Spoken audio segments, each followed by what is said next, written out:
నైరుతి బంగాళాఖాతంలో ఉపరితల ద్రోణి కొనసాగుతోంది. దీని ప్రభావంతో తెలుగు రాష్ట్రాల్లో భారీ వర్షాలు కురుస్తున్నాయి. నిన్న రాత్రి గ్రేటర్ హైదరాబాద్ పరిధిలో కుండపోత వర్షం పడింది. పలు ప్రాంతాల్లో ప్రధాన రహదారులపై మోకాలి లోతు నీరు ప్రవహించింది. రాత్రి వర్షానికి పలు కాలనీల్లోని ఇళ్లు నీట మునిగాయి. దీంతో స్థానిక ప్రజలు తీవ్ర ఇబ్బందులు పడుతున్నారు.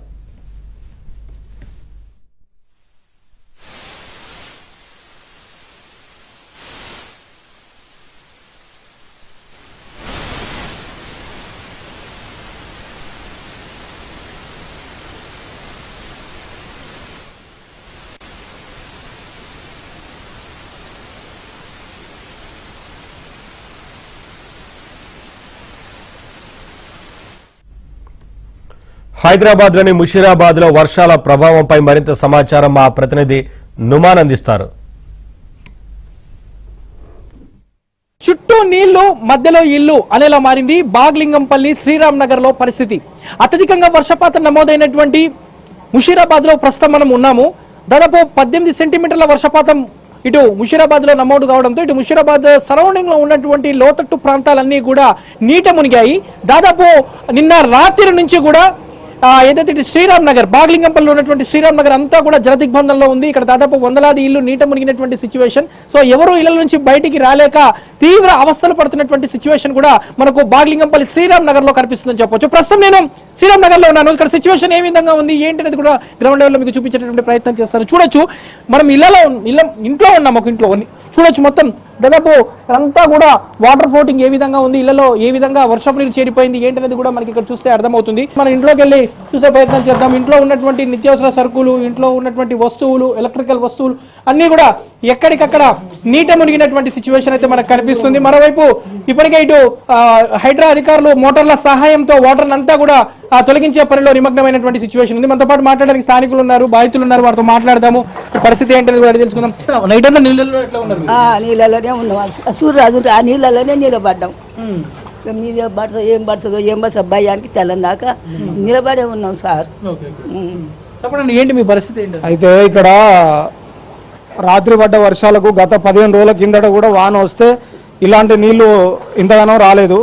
గతంలో హైడ్రా ఆయన రంగనాథ్ వచ్చి చూసిపోయినాడ. మరి సొల్యూషన్ చేయించాలి, ఆల్టర్నేట్ సొల్యూషన్ చూపించాలిగా. రంగనాథ్ పట్టించుకోలే. రాష్ట్ర ప్రభుత్వం కూడా మరి ఇన్ని నీళ్లు అనంగా వస్తున్నాయి, వర్షం నీళ్లు కాదు ఇవన్నీ. నాలా పక్కన ఏదైతే నాలా ఉందో ఆ నాలా నీళ్లు ఈ రావడం మూలంగా అన్ని నాళాలు బయటకు వచ్చేసరికి ఒకేసారి ఫ్లోటింగ్తో వస్తున్నాయి. అయితే ఈ బస్సులో 30 సంవత్సరాల కిందట ఏం వాటర్ లేవు. ఇప్పుడిప్పుడే ఈ వాటర్ వస్తున్నాయి. ఎందుకంటే కట్టడాలు ఆడ కట్టడం, ఈడ కట్టడం, డ్రైనేజ్ చేయడం, ఇబ్బందులు పెట్టడం మూలంగా ఈ నీళ్ళన్నీ వస్తున్నాయి. ఈ వర్షం నీళ్ళు కాకుండా ఆ నీళ్ళు వస్తున్నాయి. మరి ప్రభుత్వం కూడా ఇప్పుడు మొత్తం సామాను, టీవీలు, ఫ్రిడ్జ్లు, చిన్నపిల్లలు, పెద్దోళ్ళు వీళ్ళంతా చాలా ఇబ్బంది పడుకుంటూ చేస్తూ ఉన్నారు. రాష్ట్ర ప్రభుత్వం ఇమ్మీడియట్లీ ఇక్కడికి రావాలి. స్థానికంగా ఉన్నటువంటి ఎమ్మెల్యే ముఠాగోపాల్ రావాలి. తర్వాత కార్పొరేటర్తో పాటు ముఖ్యమంత్రి గారు కూడా ఇక్కడికి రావాలి. ఈ నష్టపరిహారం చెల్లించాలని చెప్పి మేము ప్రభుత్వాన్ని కోరుతాం. అంటే ఎన్ని ఇల్లు నీట మునిగాయి ఇక్కడ? దాదాపు 120 ఇండ్లు ఉంటాయి. 120 అంటే పూర్తిగా మునిగినే 120 ఇండ్లు. మామూలుగా తాత్కాలికంగానే అవి ఒక 50-60 ఉంటాయి. అంటే ఈ బస్తీలో దాదాపు చాలా మంది ఉండేవాళ్ళు మొత్తం నీట మునిగినాయి. చాలా ఘోరమైన పరిస్థితి. ఇక్కడ వరకు ఇప్పుడు తర్వాత ఈ వాటర్ పోయేది ఎప్పుడు, దీనికి మెడికల్ సంబంధించి చేసేది ఎప్పుడు, శానిటేషన్ చేసేది ఎప్పుడు, అయినా వీటిని నీట మునిగిన వాటికి చేసేది ఎప్పుడు. మరి కమిషనర్, హైడ్రా కమిషన్ అంటే ఇమీడియట్లీ రెస్పాన్స్ ఉంటుంది కదా హైడ్రా అంటే. మరి ఏది రెస్పాన్స్ ఏది కావాలి కదా. అంటే గతంలో లేనటువంటి సమస్య సో తమకు కొత్తగా ప్రారంభమైంది. సో ముఖ్యంగా ఏదైతే ఇక్కడ పక్కనే పూర్తిగా నాళాలు పొంగి పొందుతుండడంతో ఆ వాటర్ అంతా కూడా లోతట్టు ప్రాంతమైనటువంటి తమ కాలనీలోకి, తమ ఇళ్లలోకి చేరుతుందని కూడా ఇక్కడ ఉన్నటువంటి స్థానికులు ఆవేదన వ్యక్తం చేస్తున్నారు. పూర్తిగా ఎక్కడికక్కడ ఏదైతే ఇంట్లో సామాగ్రి అంతా నీట మునిగింది, పూర్తిగా తీవ్రంగా నష్టానికి గురయ్యామంటూ కూడా ఇక్కడ ఉన్నటువంటి స్థానికులు ఆవేదన వ్యక్తం చేస్తున్నారు. పరిస్థితి చూడొచ్చు, అందరూ కూడా ఇళ్లకే పరిమితం అయిపోయారు. ఇళ్ల నుంచి కూడా ఎవరు బయటికి రాలేనటువంటి సిచ్యువేషన్ కూడా మనకు కనిపిస్తుందని చెప్పొచ్చు. చూడొచ్చు, శ్రీరామ్ నగర్ దగ్గర ఉన్నటువంటి సిచ్యువేషన్ ఇదంతా. బాగ్లింగంపల్లి పక్కనే సిటీ హైదరాబాద్ నగరానికి నడిబొడ్డున ఉన్నటువంటి ప్రాంతం, ఎక్కడో మారుమూలమైనటువంటి ప్రాంతమో కాదు. సో హైదరాబాద్ నగరం నడిబొడ్డున ఉన్నటువంటి ఈ ప్రాంతంలో సిచ్యువేషన్ చూడొచ్చు ఏ విధంగా ఉందని కూడా. మోకాళ్ళ లోతు మేర వర్షపు నీరు అంతా కూడా ఇక్కడ చీరిపోయింది. చూడొచ్చు, దాదాపు అంటే 2-3 ఫీట్ల మేర వర్షపు నీరు అంతా కూడా ఇక్కడ చీరిపోయింది. సో ఇళ్ల నుంచి కూడా ఎవరు రాలేదు. ఇంకా కొద్ది ముందెళ్తే పూర్తిగా మునిగిపోయేటటువంటి సిచ్యువేషన్ ఉందని కూడా ఇక్కడ ఉన్నటువంటి స్థానికులు ఆవేదన వ్యక్తం చేస్తున్నారు. పూర్తిగా ఈ వరద నీరు, దాంతోపాటు మురుగు నీరు, ఇదంతా రెండు కూడా మిక్స్ అయిపోయినటువంటి సిచ్యువేషన్. దాదాపు 120కి పైగా ఇళ్లన్నీ కూడా ఎక్కడికక్కడ కూడా ఇంకా జలదిగ్బంధంలోనే ఉన్నటువంటి పరిస్థితి. ప్రస్తుతానికి మాత్రం ఇటు తాత్కాలికంగా